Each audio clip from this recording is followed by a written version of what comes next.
Morning students, आप कैसे हैं? ठीक हैं? तो आज हम फिर आपके सामने उपस्थित हुए हैं एक नए वीडियो के साथ, जिसमें एक नए टॉपिक को हमने लेकर आया है। ठीक है, ये टॉपिक क्या है? ये क्लास 10th की टॉपिक है और टॉपिक का नाम है अर्थमेटिक प्रोग्रेशन। तो अभी तक जो बच्चे इस स्टडी ट्रिक चैनल को सब्सक्राइब नहीं किया है तो वो सब्सक्राइब कर लें, ताकि उनको नेक्स्ट वीडियो जो भी हम बनाएंगे उन तक पहुंच जाए। तो सबसे पहले आप लोग जैसे ही आपके पास वीडियो जाता है चैनल को सब्सक्राइब कर लीजिए। सब्सक्राइब करने के बाद बेल आइकन को दबा दीजिए। बेल आइकन दबाने से ये होगा कि जैसे ही आपके क्लास की कोई नई वीडियो डलेगी इस चैनल के ऊपर आपको नोटिफिकेशन चला जाएगा और आप वहाँ से अपना स्टडी को कंटिन्यू कर सकते हैं। तो ये जो टॉपिक है अर्थमेटिक प्रोग्रेशन, ये बहुत ही इम्पोर्टेंट टॉपिक है और इसको हम लोग बहुत ईजी वे में समझेंगे और ये बहुत ही आसान है। ठीक है, ये इम्पोर्टेंट भी है और बहुत ईजी भी है। बस ध्यान से आप देखिएगा, आपको समझ में आ जाएगा ये टॉपिक। अभी जो हम लोग पढ़ने जा रहे हैं वो अर्थमेटिक प्रोग्रेशन है, लेकिन पिछले वीडियो में हम लोगों ने क्या पढ़ा था? क्वाड्रेटिक इक्वेशन के बारे में पढ़ा था। जो लोग क्वाड्रेटिक इक्वेशन को वीडियो को नहीं देख पाए हैं वो हमारे लिंक में अवेलेबल है, आप जाइएगा लिंक में और वहाँ से आप क्वाड्रेटिक इक्वेशन के वीडियो को देख लीजिएगा। क्वाड्रेटिक इक्वेशन भी था, वो बहुत ही इंपॉर्टेंट टॉपिक था और उसमें हमने क्वाड्रेटिक इक्वेशन के क्या होते हैं स्टैंडर्ड फॉर्म, उसको कैसे हम उसके रूट्स को निकालते हैं। तो वहाँ पे हम लोगों ने पढ़ा था कि रूट्स को 3 तरीक़ों से निकाला जा सकता है। पहला है स्प्लिटिंग द मिडिल टर्म, दूसरे तरीके से हमने सीखा था स्क्वायरिंग द रूट, यानी squaring the root, splitting the middle term, completing the square and by quadratic formula. हम लोगों ने किस 3 मेथड का यूज किया था? पहला मेथड से हमने समझा था कि स्प्लिटिंग द मिडिल टर्म, यानी मिडिल टर्म को 2 भागों में तोड़ के रूट्स को निकालना। दूसरा था कंप्लीटिंग द स्क्वायर, स्क्वायर को कंप्लीट करके हमने रूट्स को फाइंड आउट किया था। और तीसरा क्वाड्रेटिक फार्मूला से हम लोगों ने रूट्स को निकालना सीखा था। तो रूट्स निकालना सीखा, क्वाड्रेटिक इक्वेशन के फॉर्म को जाना। इसके बाद नेचर ऑफ रूट्स, यानी रूट्स के नेचर क्या होंगे, उसके लिए हम लोगों ने क्या निकाला? डिस्क्रिमिनेंट। डिस्क्रिमिनेंट का फॉर्मूला होता है d = b² - 4ac और abc क्या होता है? वो क्वाड्रेटिक जो इक्वेशन होता है उसका न्यूमेरिकल वैल्यू जो हर एक टर्म का होता है ax² + bx + c के फॉर्म में होता है। तो x² का कोएफिशिएंट a होता है और x का कोएफिशिएंट b होता है और कांस्टेंट टर्म जो होता है वो c होता है। तो वहाँ से हम लोग डिस्क्रिमिनेंट निकाल लेते थे और डिस्क्रिमिनेंट की वैल्यू को कंपेयर किया जाता था कि वो 0 के से बड़ा है या 0 से छोटा है या 0 के बराबर है। अगर 0 से बड़ा होता था तो 2 अनइक्वल रियल रूट्स आते थे। अगर डिस्क्रिमिनेंट 0 आता है तो दोनों इक्वल रूट आते थे और डिस्क्रिमिनेंट 0 से छोटा है तो कोई रियल रूट उस इक्वेशन का नहीं होता था। तो आप अभी तक जब नहीं देखे इस वीडियो को, जो लोग नहीं देखे हैं वो लिंक में जाएं और इस वीडियो को जरूर देख लें। आज हम लोग शुरू कर रहे हैं अर्थमेटिक प्रोग्रेशन।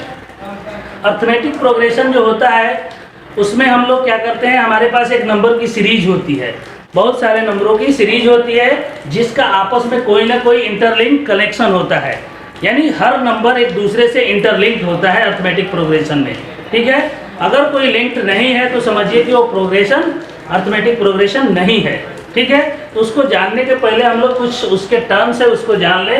जैसे कि सीक्वेंस, कोई भी नंबर जब हम लोग लिखते हैं तो कोई ना कोई सीक्वेंस में लिखते हैं। ठीक है, जैसे 1 के बाद 5 लिखा, 5 के बाद 7 लिखा, 7 के बाद 9 लिखा, फिर 11 लिखा, तो ये एक सीक्वेंस है नंबर का। तो सीक्वेंस क्या होता है वो जान ले। A sequence is an order arrangement of number according to a given rule.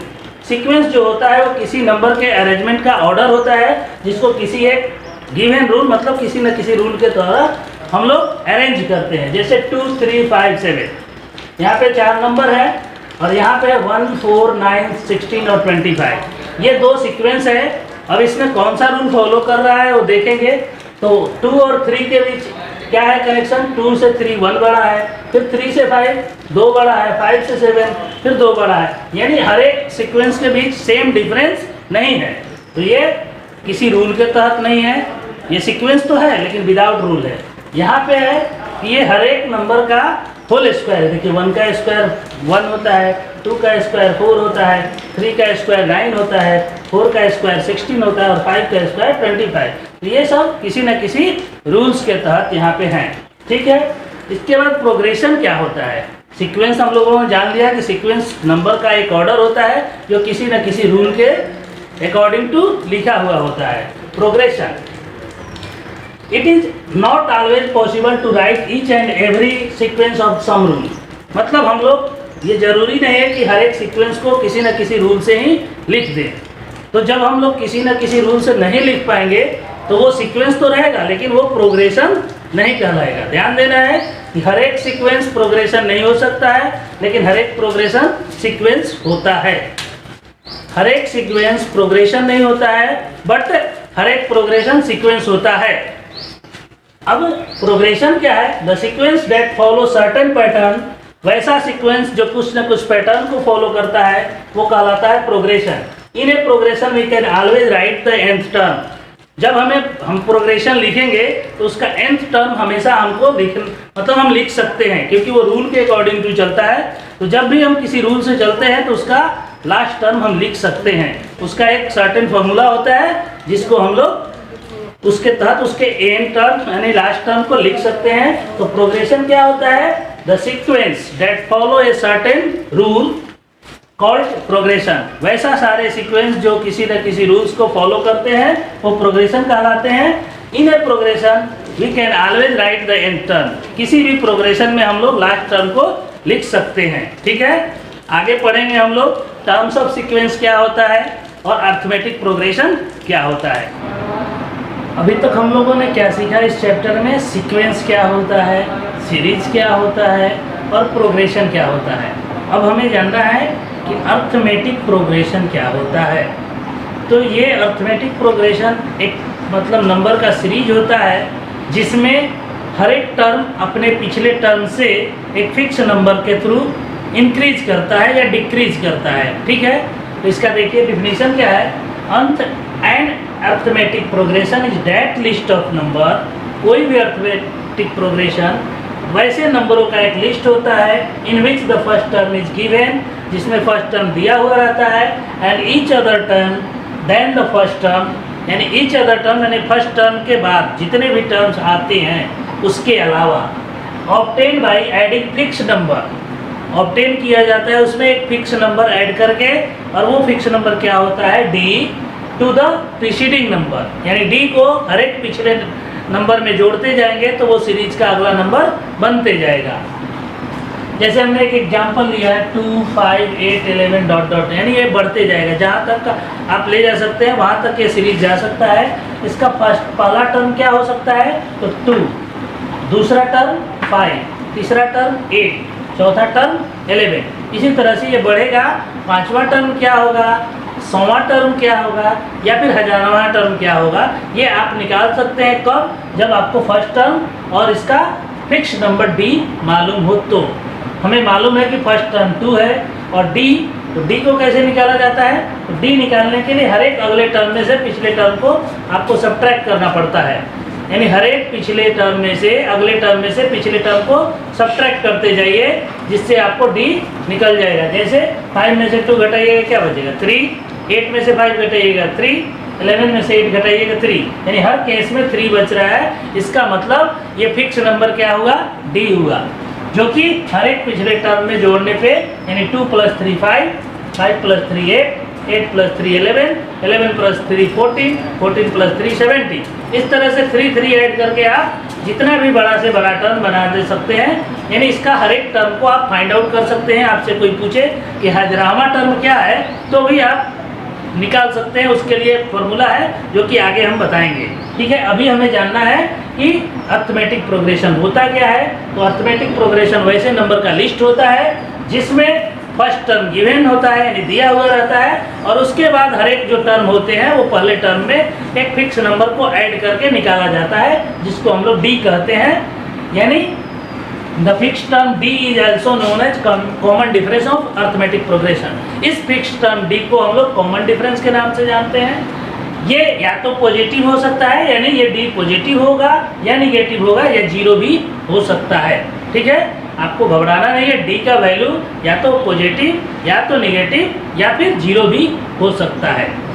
किसी भी प्रोग्रेशन का फर्स्ट टर्म जो होता है उसको ए से डिनोट किया जाता है। The first term of progression is denoted by A and last term is L. यानी किसी भी प्रोग्रेशन का लास्ट टर्म एल होता है और फर्स्ट टर्म ए होता है। लास्ट मतलब हम जान रहे हैं कि ये जो सीरीज है वो 10 टर्म तक ही जाएगा, 10th तक ही जाएगा। तो 10th टर्म जो हो गया वो लास्ट टर्म है और लास्ट टर्म को एल भी कहते हैं। फर्स्ट टर्म क्या है, वो ए से डिनोट होता है। इस प्रकार से प्रोग्रेशन को जब हम लिखेंगे, यानी जब हमें मालूम हो गया कि ए क्या है और डी क्या है, तो प्रोग्रेशन लिखने का तरीका क्या है, फर्स्ट टर्म ए होगा, दूसरा टर्म यानी ए में डी ऐड कर लेंगे। यानी प्रेसिडिंग टर्म में क्या हम लोग ऐड करते जाते हैं, कॉमन डिफरेंस डी को, यानी ए प्लस डी सेकेंड टर्म, ए प्लस 2d थर्ड टर्म, ए प्लस 3d फोर्थ टर्म, ए प्लस 4d फाइव टर्म्स। इसी तरह से लास्ट टर्म जो होता है वो ए प्लस एन डी होता है। ठीक है, तो ये हुआ प्रोग्रेशन। अब देखिए कैसे हम लोग इसका डी निकालेंगे। ठीक है, तो डी निकालने का तरीका क्या है, 2 और 5, 8, 11 ये चार आपके टर्म्स दिए हुए हैं। किसी भी प्रोग्रेशन के फर्स्ट वाला को फर्स्ट टर्म, सेकेंड को सेकेंड टर्म, यानी जिसका जो नंबरिंग होता है वो वही टर्म कहलाता है। यानी फर्स्ट नंबर पे है तो फर्स्ट टर्म, सेकेंड पे है तो सेकेंड टर्म, थर्ड पर है तो थर्ड टर्म। तो इस तरह से आपको डी निकालना होगा। तो A2 minus A1, A3 minus A2, A4 minus A3, यानी हर एक अगले में से पिछले को घटाएंगे और ये हर सिचुएशन में इक्वल होना चाहिए। यानी लास्ट में से उसके पहले वाला भी घटाए तो वही डिफरेंस होना चाहिए, और सेकंड में से फर्स्ट को घटाए तो भी वही डिफरेंस होना चाहिए, 5 में से फोर्थ को घटाए तो भी वही डिफरेंस होना चाहिए। डिफरेंस में कोई अंतर नहीं होना चाहिए, तभी वो प्रोग्रेशन कहलाएगा अर्थमेटिक प्रोग्रेशन। यानी हर केस में कॉमन डिफरेंस जब इक्वल आएगा तो वो प्रोग्रेशन अर्थमेटिक प्रोग्रेशन कहेगा, अदरवाइज वो सीरीज कहलाएगा, प्रोग्रेशन नहीं कहलाएगा। ठीक है, तो इसमें हम लोगों को पढ़ना था कि अर्थमेटिक प्रोग्रेशन क्या है। तो अर्थमेटिक प्रोग्रेशन क्या है आपको भली भांति समझ में आ गया कि वैसे सारे नंबरों का लिस्ट जिसमें फर्स्ट टर्म दिया हुआ हो और फर्स्ट टर्म के अलावा जितने भी टर्म हो वो फर्स्ट टर्म से रिलेटेड हो। रिलेटेड मीन्स यानी एक फिक्स नंबर उसमें ऐड करके हर एक अगले टर्म को आप प्राप्त कर सकते हैं। वो फिक्स नंबर क्या होता है, डी होता है, और इस डी को हम लोग कॉमन डिफरेंस के नाम से जानते हैं। तो डी हमारा कॉमन डिफरेंस हो गया। और किसी भी प्रोग्रेशन का फर्स्ट टर्म को ए से डिनोट किया जाता है और लास्ट टर्म को एल से डिनोट किया जाता है। इतना ध्यान दे देना है। जब हमें ए मालूम हो गया और डी मालूम हो गया तो प्रोग्रेशन को हम लिख सकते हैं, और उसको लिखने का तरीका क्या है, ए प्लस डी सेकेंड टर्म, ए प्लस 2d थर्ड टर्म, ए प्लस 3d फोर्थ टर्म और ए प्लस 4d फिफ्थ टर्म। इसी तरह से ए प्लस 5d, ए प्लस 6d, ए प्लस 7d, ए प्लस 8d, जितना लंबा टर्म लिखना होगा इस तरह से हम लोग ए और डी की वैल्यू को बैठाते बैठाते लिख सकते हैं। ठीक है, तो चलते हैं अब एक्सरसाइज की तरफ और एक्सरसाइज को सॉल्व किया जाए। चलिए अब एक्सरसाइज को सॉल्व किया जाए। और एक्सरसाइज 5.1 का फर्स्ट क्वेश्चन है, in which of the following situation, नीचे दिए हुए किस सिचुएशन में does the list of number involved, यानी जो इस लिस्ट में जो नंबर इन्वॉल्व हो रहे हैं वो एन अर्थमेटिक प्रोग्रेशन बना रहे हैं या नहीं बना रहे हैं। अगर बना रहे हैं तो क्यों बना रहे हैं, ये आपको दिखाना है और बताना है। तो जैसे इसमें बताना है कि नीचे जो 4 सिचुएशन दिए गए हैं, फर्स्ट सेकेंड थर्ड फोर्थ, उनमें से कौन सा सिचुएशन जो है और उस सिचुएशन में आने वाले कौन से मतलब नंबर जो हैं वो अर्थमेटिक प्रोग्रेशन के एग्जाम्पल हैं। तो फर्स्ट क्वेश्चन है, the taxi fair after each kilometre when the fair is Rs15 for first kilometre and 8 for each additional kilometre. यानी किसी शहर का टैक्सी का जो किराया है वो पहले किलोमीटर के लिए फिक्स है कि 15 रुपया देना है, और उसके बाद आपको जितने किलोमीटर जाना है वो 8 रुपये के हिसाब से आपको हर किलोमीटर का एक्स्ट्रा देते जाना है। सपोज दैट किसी व्यक्ति को 3 किलोमीटर जाना है तो फर्स्ट किलोमीटर का तो फिक्स है कि वो 15 रुपया देगा, और 3 फर्स्ट के अलावा वो कितना किलोमीटर एक्स्ट्रा गया तो 2 किलोमीटर एक्स्ट्रा गया। फर्स्ट किलोमीटर का 15 रुपीज़ और अगले 2 किलोमीटर के लिए उसको 8 और 8 रुपीज़, यानी 8 किलोमीटर 8 रुपीज़ पर किलोमीटर उसको देना है, यानी 15 rupees plus 8 rupees plus 8 rupees, यानी 3 किलोमीटर का रेट उसका हो गया।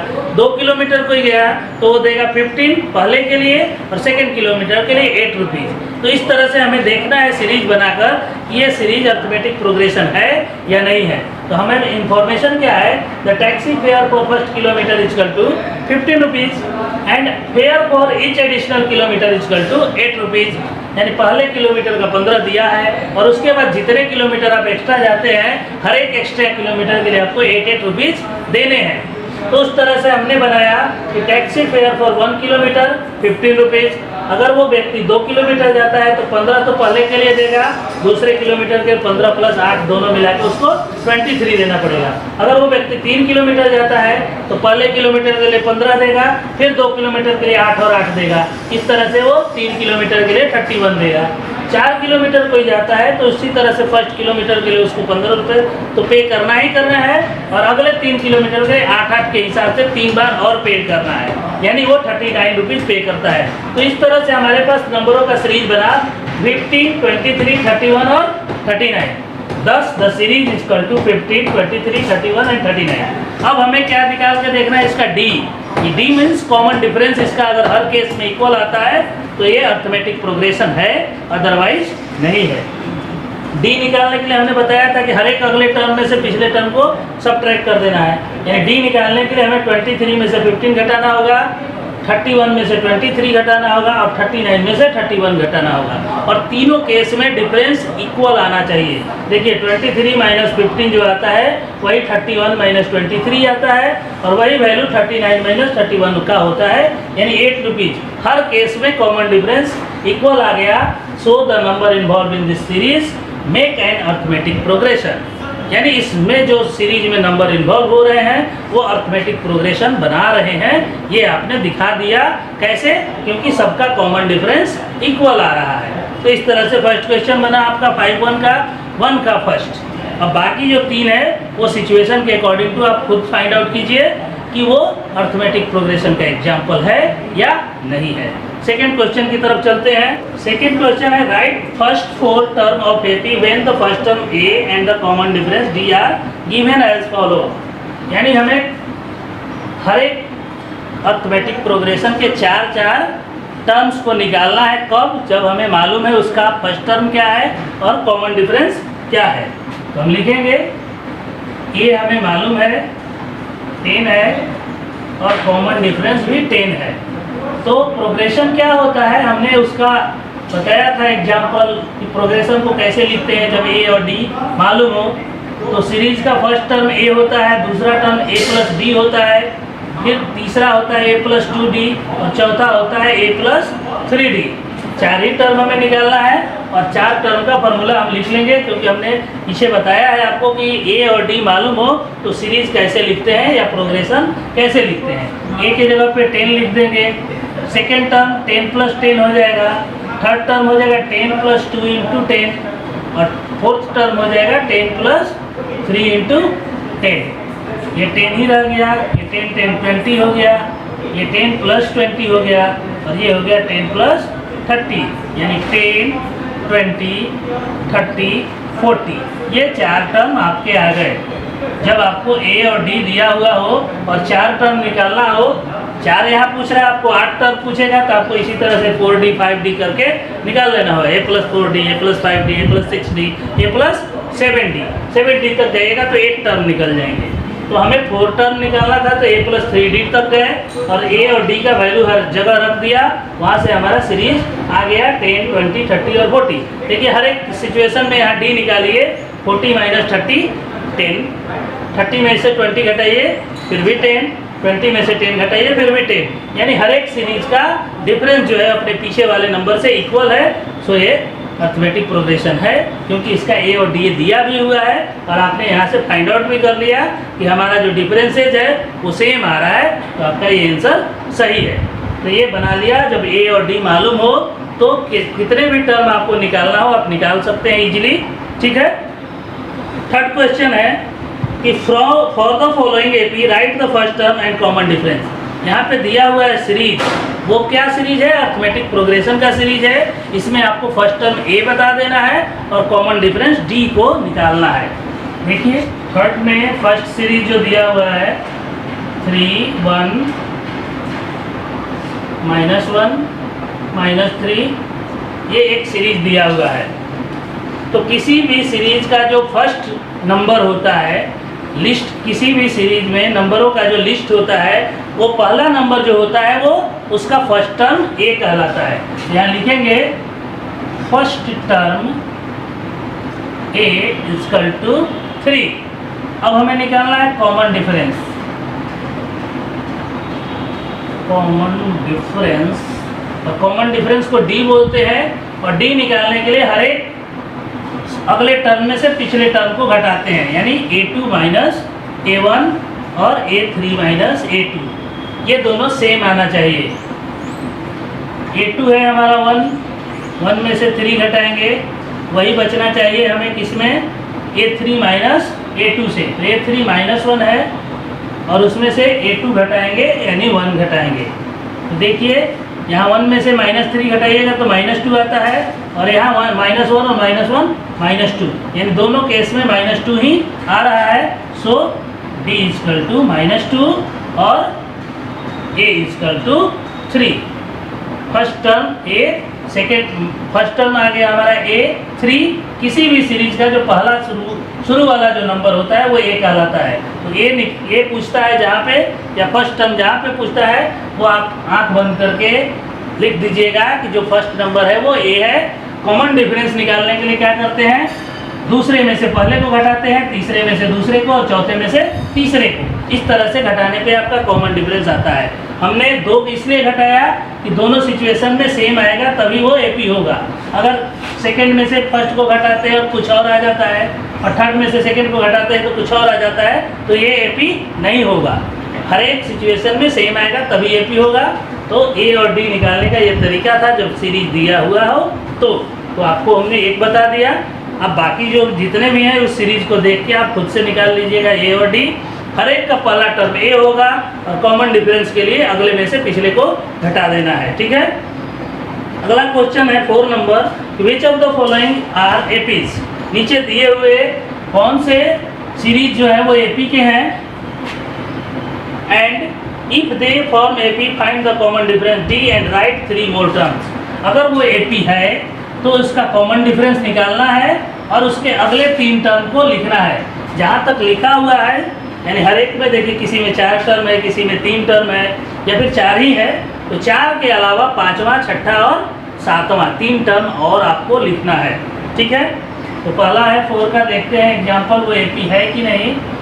2 4 8 एंड 16।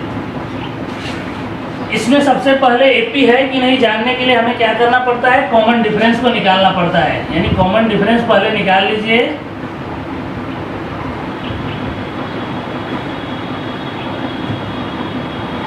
तो कॉमन डिफरेंस निकालने का तरीका है a2 माइनस a1 और a3 माइनस a2, दोनों इक्वल आना चाहिए। a2 यहाँ पे 4 है, a3 8 है, और a जो है वो क्या है? 2 है। तो 4 में से 2 घटाते हैं और फिर 8 में से 4 घटाते हैं। देखिए 4 में से 2 घटाइएगा तो 2 आएगा, और 8 में से 4 घटाइएगा तो 4 आएगा।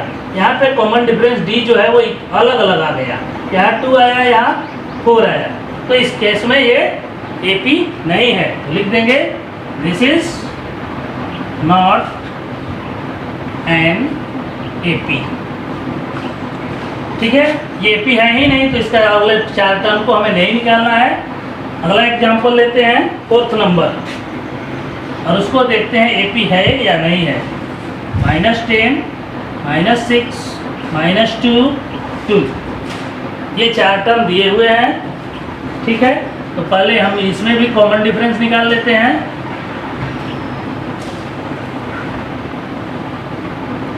और इसके लिए क्या करेंगे? a2 माइनस a1 और a3 माइनस a2। a2 है हमारा -6 -10, इसमें से इसको घटाएंगे तो -6 पहले होगा, माइनस का साइन लगाएंगे और ये -10। फिर -6 माइनस -2, ये नहीं सॉरी थर्ड टर्म जो है वो -2 है, माइनस सेकेंड टर्म -6। अब देखिए -6 का -6 रह गया और ये माइनस माइनस प्लस हो जाएगा, यहाँ भी -2 और माइनस माइनस प्लस।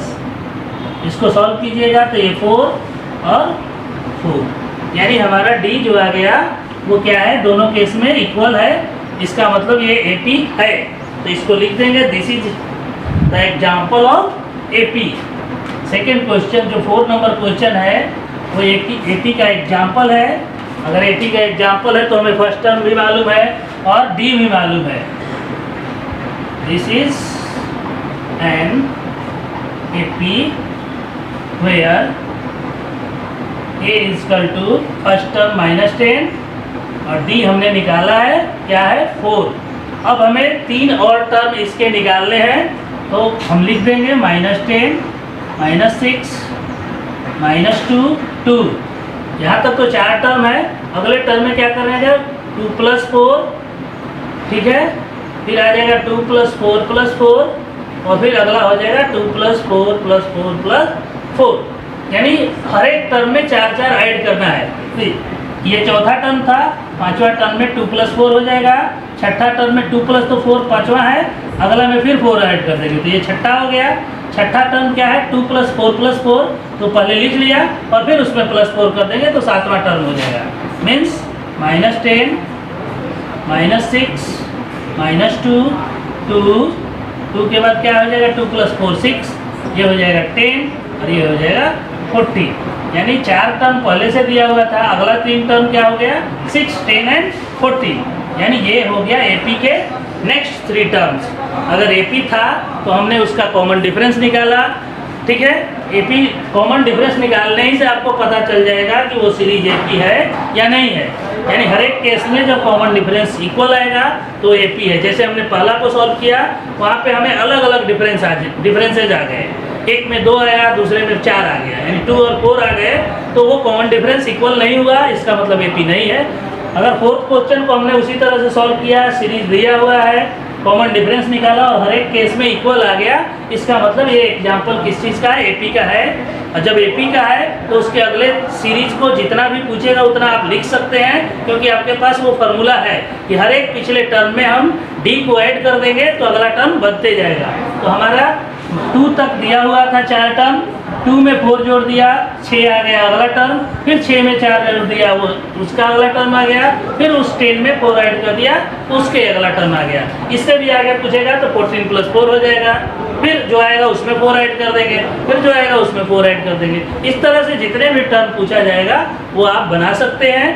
तो 5.1 जो था वो बहुत ही ईजी था और इसमें केवल हमें एपी के बारे में, एपी के एप्लीकेशन को जानने थे कि एपी होता क्या है, अगर एपी है तो उसके टर्म्स कैसे निकालते हैं, उसके फर्स्ट टर्म को क्या बोलते हैं, उसके डिफरेंस कॉमन डिफरेंस डी को कैसे निकाला जाता है और कॉमन डिफरेंस है क्या, होता क्या है, कैसे निकालते हैं, सीरीज जब हमें मालूम है ए और डी तो कैसे निकालेंगे। ये इतने चीज़ों को हमने आज के वीडियो में समझने की कोशिश की और समझाने की कोशिश की, ठीक है। आशा करते हैं कि ये वीडियो आपको पूरी तरह से समझ में आ गया होगा। जैसे ही वीडियो जाता है आप इस एक्सरसाइज को बना लीजिएगा, फिर नेक्स्ट वीडियो में हम लोग नए एक्सरसाइज के साथ मिलेंगे।